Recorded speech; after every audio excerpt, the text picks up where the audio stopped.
أعوذ بالله من الشيطان الرجيم. بسم الله الرحمن الرحيم. يا أيها الذين آمنوا إذا تداينتم بدين إلى أجل مسمى فاكتبوه وليكتب بينكم كاتب بالعدل ولا يأب كاتب أن يكتب كما علمه الله فليكتب وليملل الذي عليه الحق وليتق الله ربه ولا يبخس منه شيئا فإن كان الذي عليه الحق سفيها أو ضعيفا أو لا يستطيع أن يمل هو فليملل وليه بالعدل واستشهدوا شهيدين من رجالكم فإن لم يكونا رجلين فرجل وامرأتان ممن ترضون من الشهداء أن تضل إحداهما فتذكر إحداهما الأخرى ولا يأبى الشهداء إذا ما دعوا. الحمد لله والصلاة والسلام على رسول الله من والاه ما بعد. پیچھے کئی آیات سے اللہ کے راستے میں خرچ کرنے کا تذکرہ تھا، پھر اس کے بعد سود کے سلسلے میں وضاحت کی گئی، قرض حسنہ کے سلسلے میں بتایا گیا. اب جو آیت کا حصہ تلاوت کیا گیا ہے ایک طویل آیت ہے، قرآن کی سب سے طویل آیت، اور اس طویل ترین آیت میں ایک مالیات کے مسئلے کو اللہ تعالیٰ نے بتایا ہے. آپس میں جب قرض کا کوئی معاملہ طے ہو، چاہے آدمی کسی سے قرض لے یا کسی کو قرض دے یا قرض پر خرید و فروخت کا کوئی معاملہ کرے، تو ایسے موقع پر کیا کرنا چاہیے؟ عام طور پر اس طرح کے جو معاملات ہوتے ہیں وہ زبانی طے ہوتے ہیں، پھر جب اختلافات ہو جاتے ہیں تو کسی طرف سے کوئی ثبوت نہیں ملتا تو اختلافات بڑھتے چلے جاتے ہیں. تو ایسے مسئلے میں قرآن نے کہا کہ دونوں طرف سے معاہدہ تحریر ہونا چاہیے. کیا شرائط ہیں، کیا معاملات ہیں، پوری چیزیں طے ہونی چاہیے، دو گواہ اس پر گواہ رہنے چاہیے. اس طرح سے پوری تفصیل اللہ تعالیٰ نے یہاں بتائی ہے. چنانچہ ارشاد فرمایا، یا ایھا الذین آمنوا، اے ایمان والو، اذا تداینتم بدین الی اجل مسمى، جب تم قرض کا کوئی معاملہ کرو کسی متعینہ مدت تک، اجل کہتے ہیں مدت، مسمى کہتے ہیں متعین،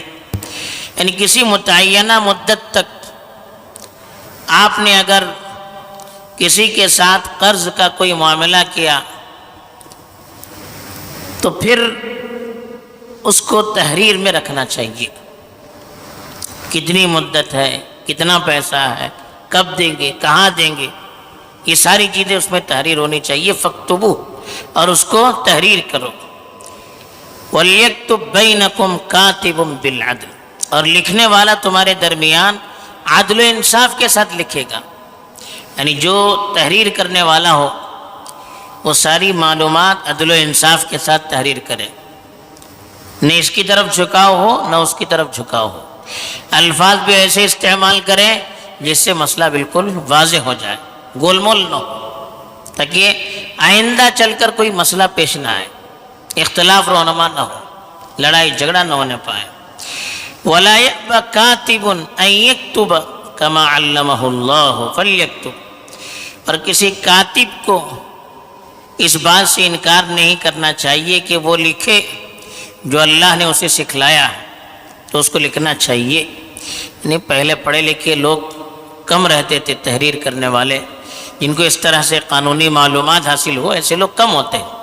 ہر آدمی لکھ نہیں سکتا ہے جس کو قانونی معلومات حاصل ہو، شرعی معلومات حاصل ہو۔ اگر اس کو کہا جائے کہ ہمارے درمیان آپ تحریر معاملے میں کوئی معاہدہ تحریر کرو، ہم آپس میں قرض کا معاملہ کر رہے ہیں، آپ تحریر میں لائیے، تو اب اس کو بلایا جائے تو اللہ نے جیسے اس کو لکھنا سکھایا ہے، علم دیا ہے، اس کے مطابق لکھنے سے انکار نہیں کرنا چاہیے، اس لیے کہ یہ بھی ایک دین کی خدمت ہے۔ آپسی معاملات اور لین دین کا جو معاملہ ہوتا ہے بہت اہم ہوتا ہے، آپس میں اختلاف انتشار نہ ہونے پائے، کسی کا حق نہ مارا جائے، اس کے لیے ہم خدمت کریں، یہ بھی بہت بڑی عبادت ہے۔ اس لیے کہا کہ کسی کو اگر بلایا جائے تو اللہ نے جو سکھایا ہے اس کے مطابق تحریر کرنے میں وہ انکار نہ کرے بلکہ اس کو لکھنا چاہیے۔ وَلْيُمْلِلِ الَّذِي عَلَيْهِ الْحَقُّ، جس پر حق ہے اس کو اپنی بات بتلانی چاہیے، املا کرنا چاہیے، یعنی جسے مثلا قرض لیا ہے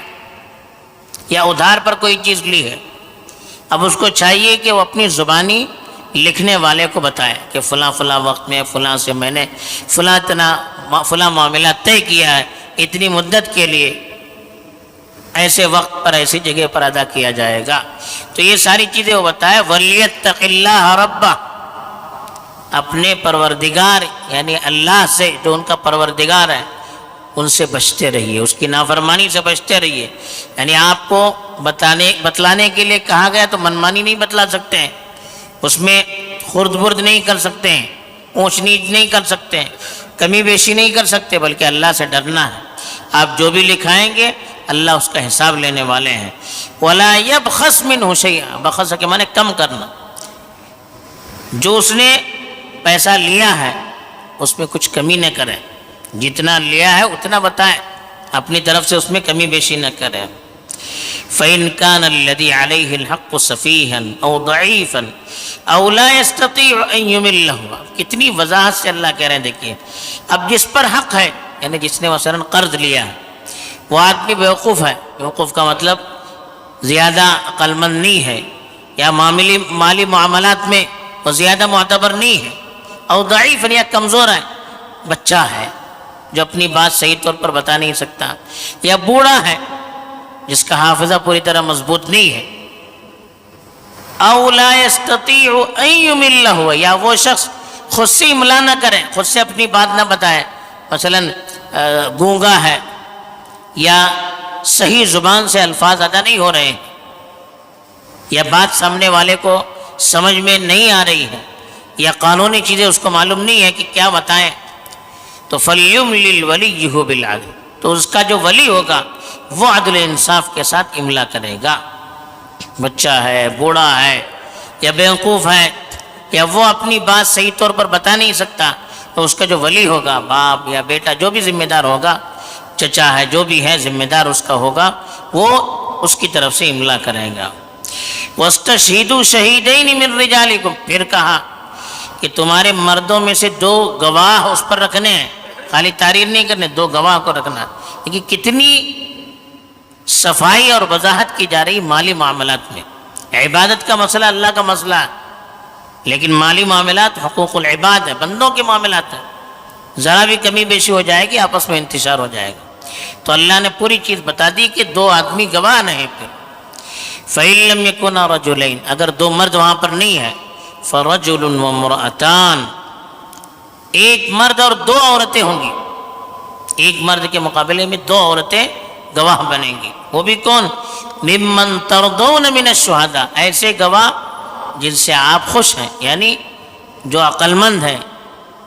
عادل ہیں، جن پر کوئی تہمت نہ ہو، یعنی مثلا نوکر ہے، اب وہ صاحب کے حق میں گواہی نہیں دے سکتا،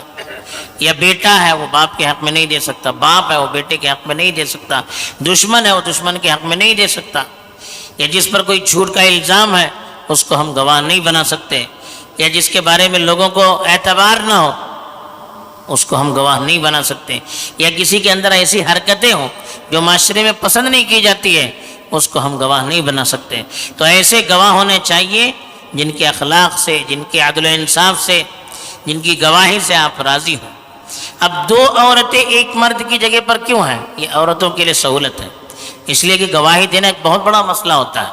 عورتیں بیچاری عام طور پر اپنے خانہ داری میں مشغول رہتی ہے، گھر کے کام کاج میں مشغول رہتی ہیں، مالی معاملات سے ان کا زیادہ تعلق رہتا نہیں ہے، تو اس سلسلے میں ان کو پوری معلومات ہضم نہیں ہو پاتی، کبھی پوری چیزیں یاد نہیں رہ پاتی، تو دوسری عورت اس کو سپورٹ کرے گی۔ تو عورتوں کی کمزور فطرت کا لحاظ رکھتے ہوئے اللہ نے عورتوں کے لیے سہولت دی کہ ایک مرد کی جگہ پر دو عورتیں ایک دوسرے کا ساتھ دے کر وہ گواہ بنیں گی۔ ان تضل احداہما، کہ ایک ان میں سے ایک عورت، یعنی دو عورتیں اس لیے ہیں کہ ایک عورت اگر بھول جائے، اس سے بھول چوک ہو جائے، فتذکر احداہما الاخری، تو دوسری اس کو یاد دلائے گی، سپورٹ کرے گی۔ یہ عورتوں کو آسانی دی گئی ہے۔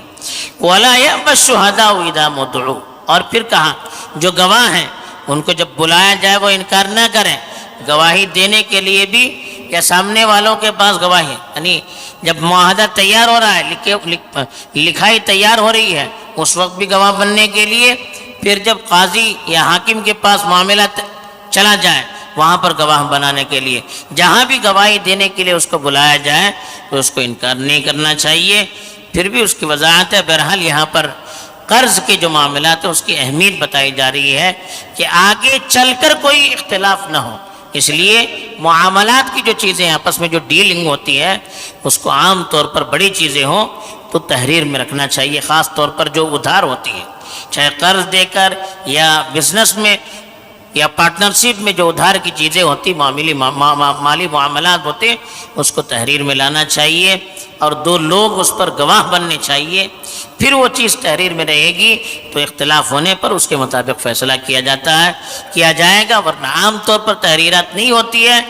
سب زبانی کہتے ہیں یہ انکار کر رہا ہے وہ انکار کر رہا ہے، اس پر کوئی صحیح فیصلہ نہیں ہو پاتا ہے۔ یہ اتنی وضاحت قرآن نے اتنی طویل آیت نماز کے بارے میں نہیں بتائی، حج زکوٰۃ کے بارے میں نہیں بتائی، روزے کے بارے میں نہیں بتائی، مالی معاملات کے سلسلے میں اتنی طویل پورے صفحے کی ایک آیت، ابھی آدھی آیت بیان ہوئی ہے، مزید اس کی وضاحت آگے آ رہی ہے، تو اس لیے مالی معاملات میں ہمیں بہت محتاط رہنا چاہیے۔ اللہ تعالیٰ توفیق دے، آمین، وآخر دعوانا۔